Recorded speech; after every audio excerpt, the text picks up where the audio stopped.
in the popular media, all forms, terms like psycho and killer and, mentally challenged or mental are frequently used.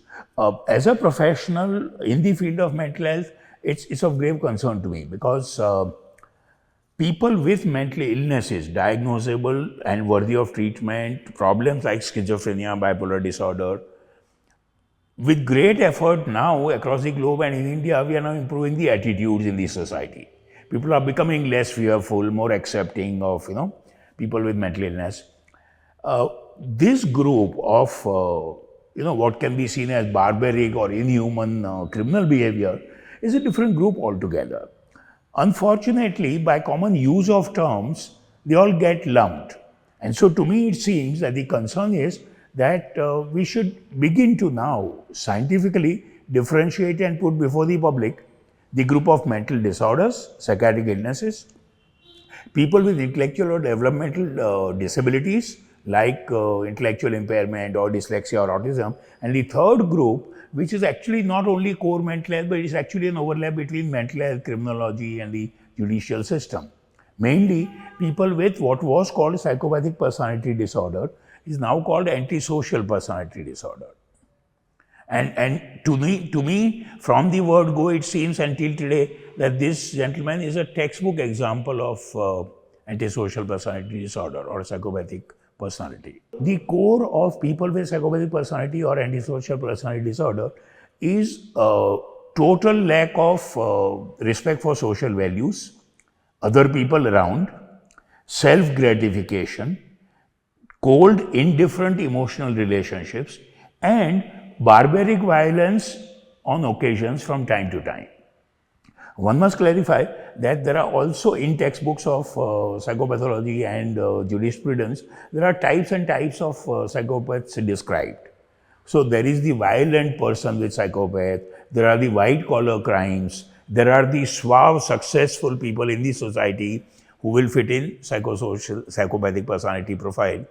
But yes, what comes to notice through such instances is the criminally violent psychopathic persons. I must say that much as an average citizen or average person will find it very difficult to understand or conceive, scientifically, not just from books but also from the cases that we have seen over the years and decades, one must recognize that persons with this amount of criminally violent psychopathic personality profile, at least in periods on specific occasions, if not all through life, have a total blunting out or freezing out of the emotional aspect. So while you and I might find it very difficult to conceive of every step that this person is supposed to have carried out, for him or any her in similar situation, it is not even registered as an emotional issue. Like I said earlier, cold indifference, especially when it comes to, and that fits in this case very well.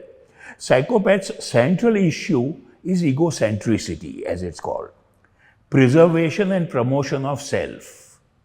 So crime having been committed in whatever circumstances it must have been, as we'll get to know later, I guess from all the information available, this person's prime and the only motive was self-defense and getting oneself out of it. A very oft used term is split personality. Now, split personality is used in very many different contexts, even within mental health. And I must say, in almost all contexts, inappropriately used. Split personality is a very seductive concept, and yet one context in which it is used, it's inappropriate. The illness of schizophrenia. Schizophrenia, the origin of the word was with split mind. Okay. Split mind is different. My mental faculties of perception, thought and emotion kind of get schismatic. Okay, so that's one. Multiple personality disorder, MPD, is again a different context where the word split personality is used, again inappropriately. Psychopathic personality in third context. Psychopathic personality to some extent might satisfy that lay usage of split personality, in as much as that most of my time or over the years or decades, I might well be what can be seen as normal. Only when an occasion arises or when I am provoked enough or when I am pushed to the wall, those criminal violent tendencies come forth. And so to that extent, one might see that as split personality, but I would really prefer not to use that term at all. There is a dichotomy, yes. My usual life existence and what I do when I am pushed to the wall. So this concept of breaking point, when any one of us can become violent, and I must say, I do quite believe in the concept of culpable non-violence too. So any average person like you or our friend here or I, would we still not get violent? Let us say if, God forbid, one of our family members were to be assaulted or abused or raped right in front of you. If you had the wherewithal, you would react. Not to react would be culpable, right? So to stand up for rights or against abuse. Now that's one end of the spectrum. Large part of the persons, like you are hinting, would feel, react, get pained, and yet there is an outer limit that you will not cross, especially in terms of respect for the other person or persons involved. See, what's not come through in this narrative in last few days about this person is a person who he loved and lived with for 3 or 4 years to handle her body as a mere specimen. Now that is what suggests the cold-bloodedness, the psychopathic nature of it. And that will happen only to a few people, fortunately.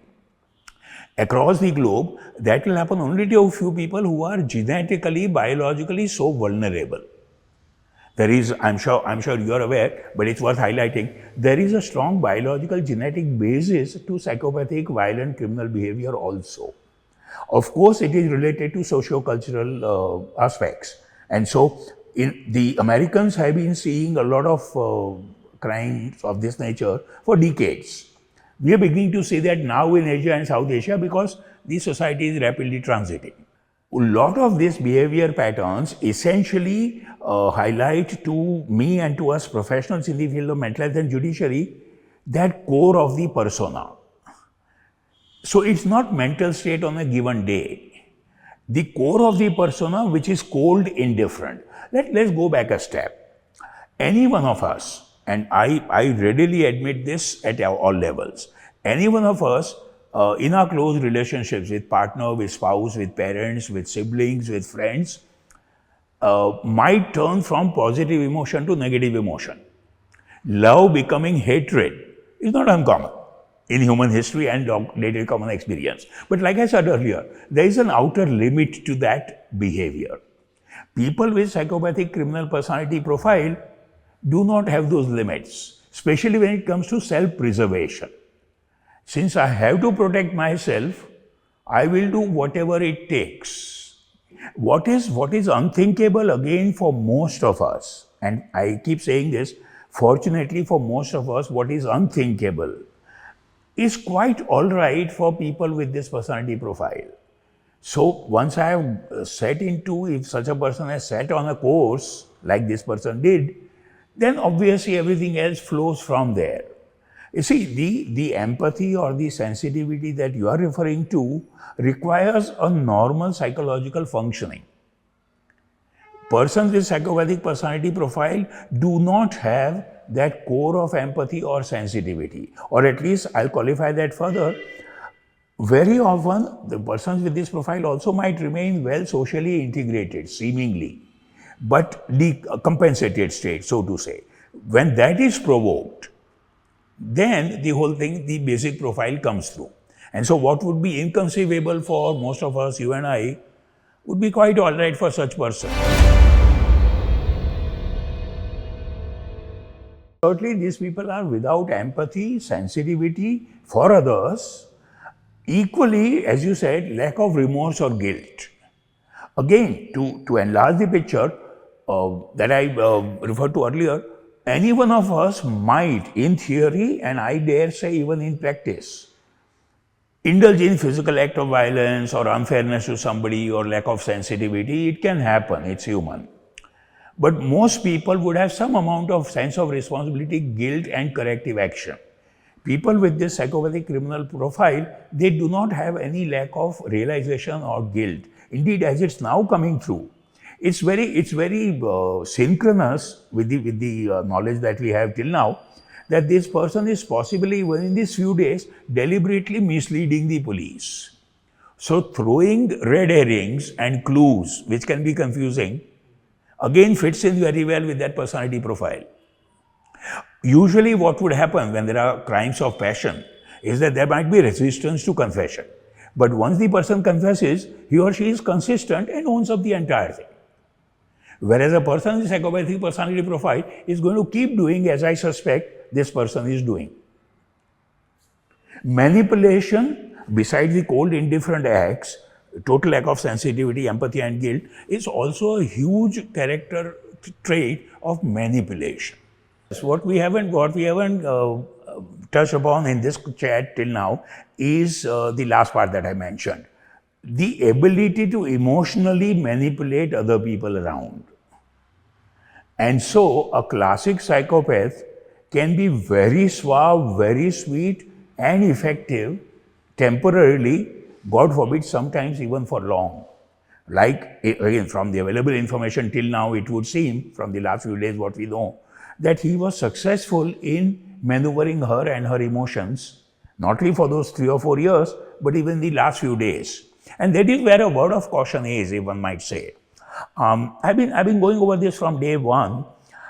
How would a young lady prevent such an occurrence for oneself, right?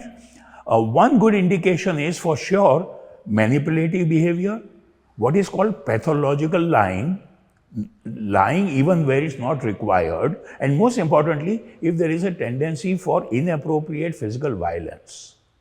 Those should be red herrings, those should be warning signals for the young lady or her family members or any child.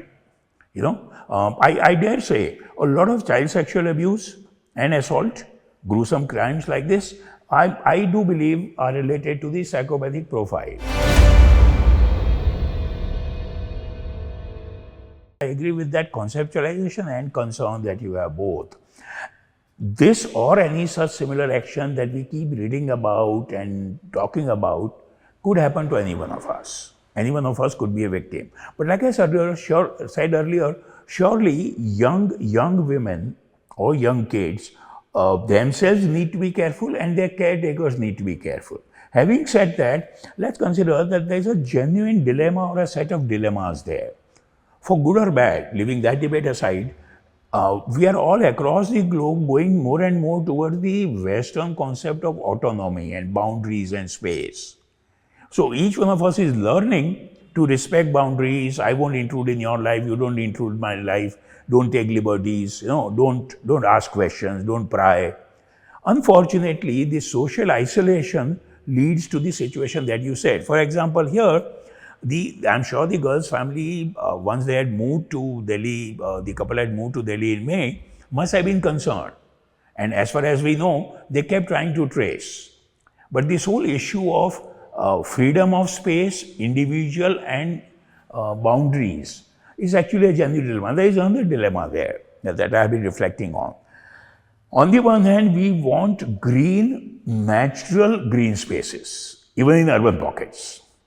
And Delhi fortunately has enough of those, right? Not just the manicured gardens, but natural forests. Now the flip side, as I've realized, of this natural looking forest is that criminals can use those settings to dispose of material. So how is it going to be found out? There are miles and miles, square miles of dense forest. And so unfortunately criminals tend to use that. So my point is that while the society is going into a certain direction, like social isolation and respecting boundaries and stuff, or we want more privacy and green spaces, I guess there will have to be more and more of supportive, watchful monitoring at all levels to see that crimes can be minimized, if not eliminated. I do believe, and without elaborating too much on this, I do believe, like I said earlier, for prevention of crime, early detection, and all of that stuff, there needs to be watchful, supportive monitoring. CCTV networks is a great invention there, At a sociological plane, if one might say, what we need to develop, accept and practice is a good balance between being connected and yet not intrusive. So if you happen to be friends, if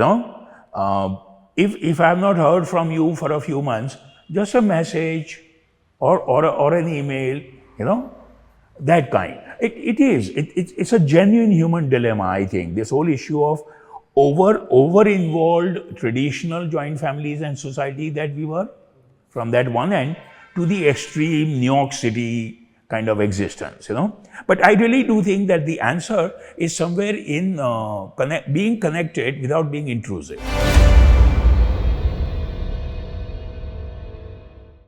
There could well be, and like I tried saying earlier, from this or other similar case studies, I'm aware, having been somewhat involved and as a citizen and as a professional both, that there's a lot that's being done for women's safety at various levels, and yet, and for children's safety, and yet somewhere incidents keep coming through. So like I was saying earlier, what should a young lady or her friends or family members be looking out for?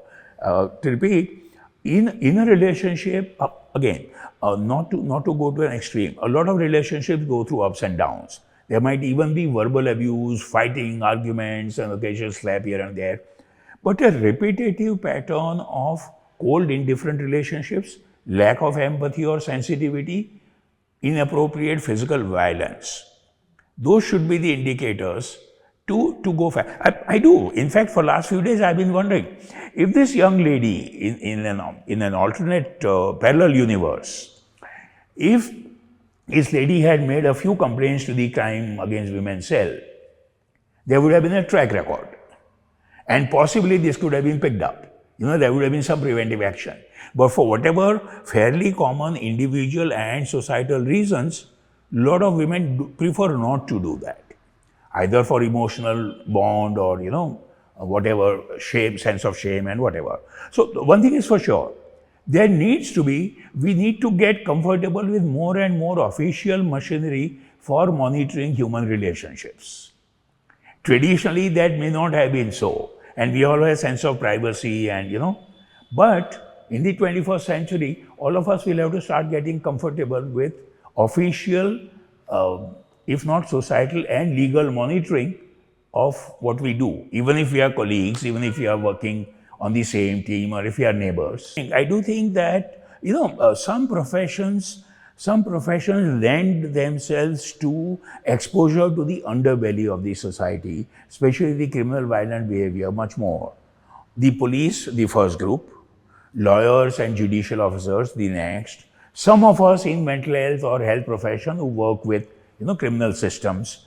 And so I do believe that it depends on what mostly professional or individual exposure one has had in the past.